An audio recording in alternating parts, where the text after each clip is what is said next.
Waalaikumsalam warahmatullahi wabarakatuh. Alhamdulillah, wassalatu wassalamu ala asrofil anbiya'i wal mursalin wa ala alihi washabihi ajmain. Berdirinya kami di sini untuk presentasi, bukan untuk berekspektasi, karena ekspektasi terlalu tinggi akan membuat sakit hati. Ada pun judul makalah kami yaitu tentang Porifera. Sebelumnya saya akan memperkenalkan diri. Nama saya Laila Sakinah. Saya selaku moderator yang akan membimbing jalannya presentasi kita pada hari ini. Dan ada dua teman saya. Perkenalkan, nama saya Nur Halimah. Saya pemateri 1. Perkenalkan, nama saya Wanisha. Saya sebagai pemateri 2. Baiklah, langsung saja kepada pemateri 1 untuk membacakan presentasi.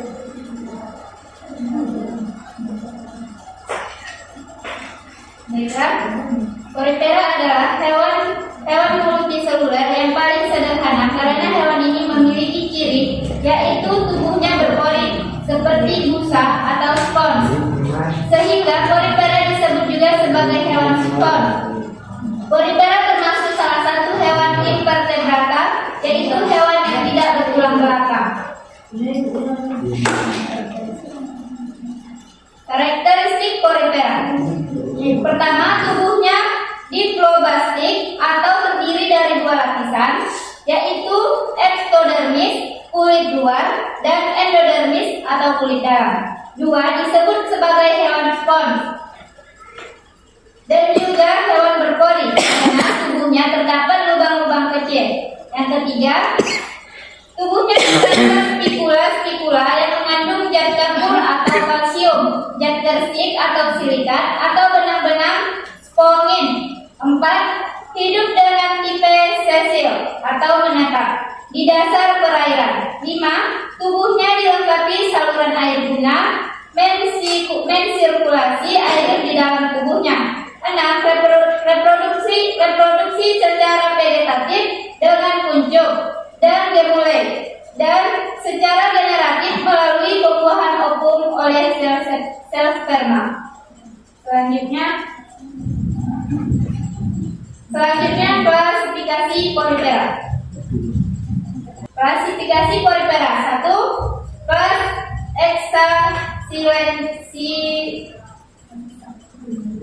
Hexastinellida. Memiliki spikula yang tersusun dari silika. Ujung spikula berjumlah 6 seperti binatang. 2. Calcarea. Memiliki rangka yang tersusun dari kalsium karbonat. 3. Demospongiae. Seluruh Demospongiae memiliki saluran air tipe leuconoid. Selanjutnya pemateri kedua. Habitat Porifera yaitu berikut tipe habitat Porifera secara spesifik. 1. Perairan laut dalam dan dangkal. 2. Air tawar. 3. Wilayah yang belum tercemar. 4. Substrat kasar dan halus. 5. Substrat kasar dan halus lebih menyukai daerah yang tidak berarus kuat.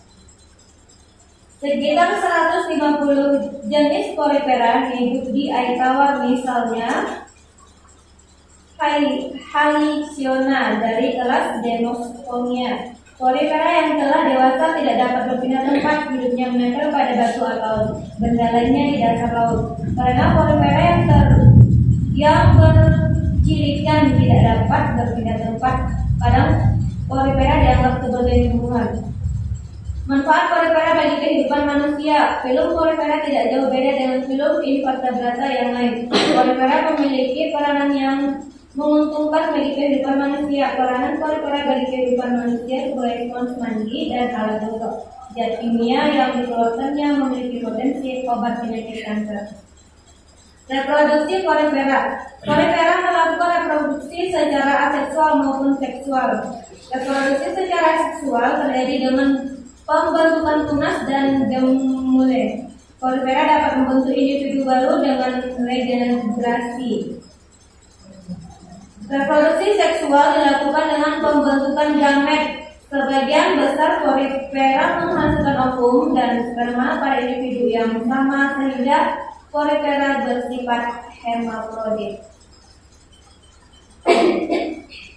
Baik, kami akan membuka 3 pertanyaan bagi teman-teman yang ingin bertanya. Silakan berdiri, bisa.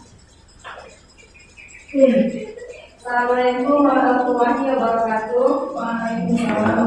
Perkenalkan, nama saya Nisa Husna dari kelompok Dikotin. Pertanyaan saya adalah, coba jelaskan dampak negatif porifera bagi kehidupan manusia.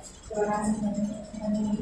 Assalamualaikum warahmatullahi wabarakatuh. Waalaikumsalam warahmatullahi wabarakatuh. Perkenalkan, nama saya Ayu, saya dari kelompok reptil. Pertanyaan saya adalah, dapatkah Anda menemukan perbedaan yang dimiliki oleh setiap spesies porifera sehingga dimasukkan pada klasifikasi yang berbeda? Terima kasih. Wassalamualaikum warahmatullahi wabarakatuh. Saya Siti Aminah Praja ingin bertanya dari kelompok Protozoa, bagaimana porifera dapat memperoleh makanan dan melakukan pernapasan? Porifera memperoleh makanan dan melakukan pernapasan dengan menyaring air laut yang lewat melalui pori-pori yang ada di tubuhnya. Sudah. Nah, apakah tidak minum puas dengan jawaban saya? Ya. Saya punya pertanyaan dari Nisa Husna. Dampak negatif porifera bagi kehidupan. Dampak negatif berarti bisa kita katakan dia peran porifera yang merugikan. Kita contohkan kepada kulit tiram. Jika porifera melekat pada kulit tiram sehingga menurunkan kualitas tiram di peternakan tiram. Beberapa ada yang memandang plankton sebagai salah satu organisme terpenting dalam suatu rantai makanan, memiliki rangka yang sangat tajam sehingga bisa melukai atau berbahaya jika tidak berhati-hati. Oh, apakah Anissa bisa menerima jawabannya?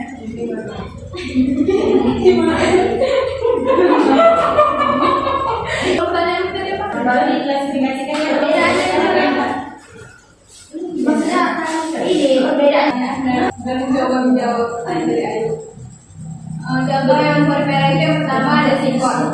Sikon itu adalah genus Spons berkapur dalam keluarga Cicetidae. Hewan ini hidup menempel pada bebatuan, karang, dan cangkang moluska. Yang kedua ada Spongia. Spongia ini umumnya dikenal sebagai spons mandi. Genus ini termasuk ke dalam kelas Demosponiae dalam film porifera.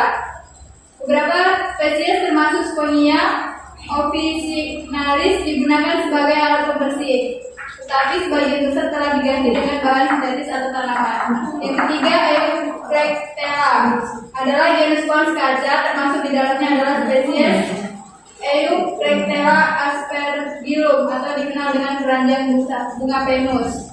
Kemudian ada Cliona, disebut spons membosankan. Spons ini kebanyakan di terumbu karang dan laguna.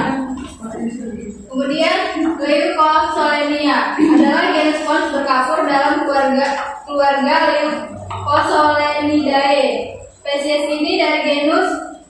dari genus ini biasanya menyerupai pas melengkung dengan panjang hingga 2 cm. Kemudian ada Spongilla, merupakan genus spons air tawar. Mereka ditemukan menempel pada batu, tongkat, dan tanaman.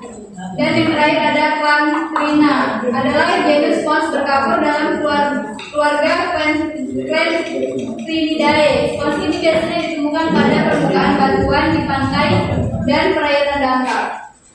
Pertanyaan saya tadi kan perbedaannya, kenapa Anda menghilangkan garis-garis dari spesies?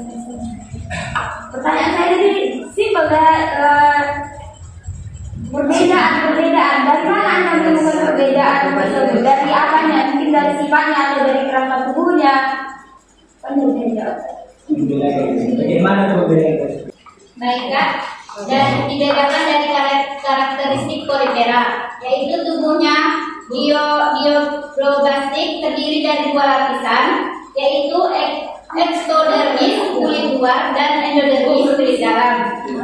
Juga disebut sebagai hewan spons dan juga hewan berpori karena tubuhnya terdapat lubang-lubang kecil. Yang ketiga, tubuhnya terdapat spikula-spikula yang mengandung zat kapur atau kalsium, zat tersik atau silikat atau benang-benang spongi. Yang keempat, hidup dengan tipe sesil atau menetap di dasar perairan. Dan yang kelima, tubuhnya dilengkapi saluran air guna mensirkulasi air di dalam tubuhnya.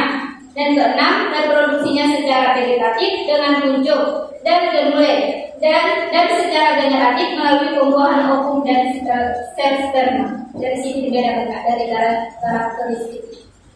Bisa diterima Kak? Bisa tapi kurang tepat. Kalau memang ada jawaban yang lain yang lebih tepat, teman-teman boleh bantu. Atau Kakak ada jawaban yang tepat? Saya kan tidak ada, saya tidak tahu. Terus kenapa Kakak? Jadi kenapa Kakak tahu bisa? Berarti saya kasih, kalau saya tahu berarti saya kasih jebakan sama kalian. Jadi saya bertanya. Ya itu kan sudah kami jawab. Yang pertama membedakannya adalah itu kalkarya, baru Hesa Timelida, yang ketiga Demosponia. Jadi tiga hewan ini berbeda-beda sifat. Makanya ada tiga ciri yang khas di dalam masalah periteran. Makanya dapat dibedakan klasifikasinya. Dari sifatnya, dari karakternya, cara bergeraknya, ini dapat dibedakan. Jadi contohnya misalnya, kalau ia terumbu karang, di mana pori-porinya dapat dibedakan dengan terumbu karang lain. Makanya kita lihat dari area di kelompok tersebut Demosponia, ya kan? Demosponia, atau ada yang lain kalkarya. Kalkarya kan misalnya kayak terumbu karang yang berwarna, ya kan? Satu. Oh, ada yang membedakan lagi terumbu karang yang modelnya seperti hitam pekat. Terus ada pori-porinya, ya kan? Makanya dapat dibedakan. Tiga yang membedakan. Yang pertama tadi kalkarya, Hesa Timelida, dan Demosponia. Iya Pak. Apa dia? Gimana ya? Saya sangat kuasa. Baiklah, demikianlah presentasi yang dapat kami sampaikan. Kurang dan lebih kami mohon maaf. Wassalamualaikum warahmatullahi wabarakatuh. Waalaikumsalam